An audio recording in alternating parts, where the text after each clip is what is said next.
Hey folks, Jim Thomas here, Fitness Management and Consulting, and welcome to our channel today. I appreciate y'all being here. And if you're new to the channel, if you're finding us that very first time, welcome as well. It's good to have you. And our topic for you today is the hidden barriers to a sale. It's hidden barriers to a sale. I want to give you some things to think about. And so with that said, before we get into our topic here today, just a quick reminder, my focus, my mission here in the channel is I want to be able to provide as much information as I can to as many people as I can across the globe. And the best way I can do that is when you choose to subscribe to the channel. So if you've not yet done so, please take a moment, hit that subscribe button. I appreciate it. And then for you folks who are looking to open a new gym, you need funding. You're looking to acquire a gym, you need funding. You have an existing operation, you might need some working capital. We can help provide funding for you between $50,000 and $500,000 in funding that is unsecured. There's no restrictions on use, and the basic qualification for that program, it's a 680 credit score or better in all three credit bureaus, Equifax, Experian, TransUnion, and a minimum income of $50,000 per year, each of the two previous years. Check the links below under financing and funding options for additional information on that program, as well as other options that we have available for you. And so with that said, let's get into our topic here today, and it's hidden barriers to the sale. Gym salespeople, personal trainers, managers, these are issues that are faced constantly. And I want to talk about some things that get in the way and how you can help improve this. And a lot of this can be done rather quickly. And so number one is the issue of need. Do they need this? Okay, do they need this? And here's one of the things, if you've not done this, you want to do this, okay, is get yourself a needs analysis. Whether you want to call it a guest profile, a needs analysis, get yourself one, okay? As this will help prompt all of this. It'll ask the customer what their goals are, okay? And they'll tell you, I want to lose 20 pounds, I want to firm up, I want to get back into shape. Okay, get that. And what's also nice, and we're happy to share one with you. If you want to, drop me an email, I'll be happy to send you off a sample. Because on the needs analysis that we like to use, the front, it's for the customer, and it's really simple. It'll take about a nanosecond to fill it out. But on the back, we use that a little bit as kind of a cheat sheet, for the membership rep taking the person through on potential questions that they can ask. And so make sure we're establishing need, that they need this program. And one of the great things, about the industry that we're all in is, what is there, 8 billion people on the planet? And everybody wants to look better, feel better, and live longer. Number two, money. Can't afford it. Can't afford it. And one of the long-standing kind of rules in selling is, break it down to the ridiculous. Okay, I mean, if your membership costs $30 a month, well, that's only $1 a day.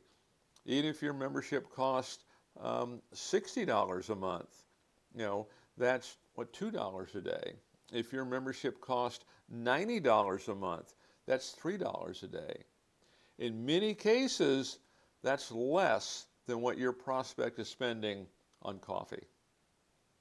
Okay, so the money's there. It's a matter of finding it. And one of the things I would comment on, certainly when it comes to money, when a person will say money, just know this: when value exceeds price, people will buy.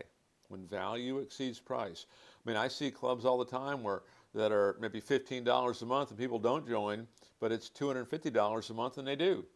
Okay. Value has to exceed price. People have to see how it's going to solve their problem. Number three, on barriers to the sale, it's urgency. If we're not creating some kind of an urgency, some kind of reason to do it now, it doesn't matter when they do it. Today, tomorrow, next day, next week, next month, next year. Okay? Has some kind of an urgency. And if you're in that, that ownership seat, maybe it's a 3-day only special. Maybe it's a weekend only special. Maybe you're doing a closeout, but there has to be some kind of an urgency in there. And one of the things that, you as a salesperson can do, if the customer tells you, yeah, they want to lose 20 pounds and they've been thinking about it, since they got out of college, a simple question could be, where do you think you'd be right now if you'd taken action then? because there's a cost either way on this. There's a cost for taking action, that monthly fee, and maybe the time to come in, but there's also a cost of inaction. And if a person's been thinking about it since they first got out of college, that's a fair amount of time in there, and this is what that's cost them. Number 4 is desire. The desire. Why is this important to them? You might be talking to somebody and hey, they want to lose weight, firm up, get back into shape. Why is that important to you? And maybe they're getting married in the spring and they want to lose that final 10 pounds. That's why it's important to them. That's why that desire level is so high. Maybe they just had a physical. Doctor told them, you don't lose that weight, you're going to have to get on medication. Find out what that desire is. And then number 5, on hidden barriers to the sale, no trust. No trust. And some of this, if we follow the process properly and we're working to solve problems and we're working to really focus on solving problems for the customer, you will build trust. Okay? If it's all about you and all you about making the sale, that's a different story. Okay? Normally that sale is the natural conclusion to everything else that you've done. But, have testimonials. Okay? Introduce them to other staff members, introduce them to other members. Be focused on them and be focused on solving their problem. Because for many folks, they've been thinking about it for quite some time. When they finally walk into that front door, this is probably the closest they've come in a long, long time to finally doing something. If you do it right, you can change their life. So folks, again, my name is Jim Thomas. My company is Fitness Management and Consulting. Appreciate you being here at the channel today. And if you've not yet done so, again, please take a moment, hit that subscribe button. I appreciate it. And then again, for you folks who are looking to open a new gym and you need funding, if you're looking to acquire a gym, you need funding, you need working capital, for an existing operation, we can help provide funding for between $50,000 and $500,000 in funding. It's unsecured. There's no restrictions on how you want to use it. And the basic qualification for that program is a 680 credit score or better in all 3 credit bureaus, Equifax, Experian, TransUnion, and minimum income of $50,000 per year each of the 2 previous years.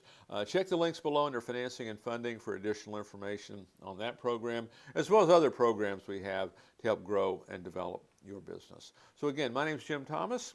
I appreciate you being here. We look forward to seeing you all in that next video.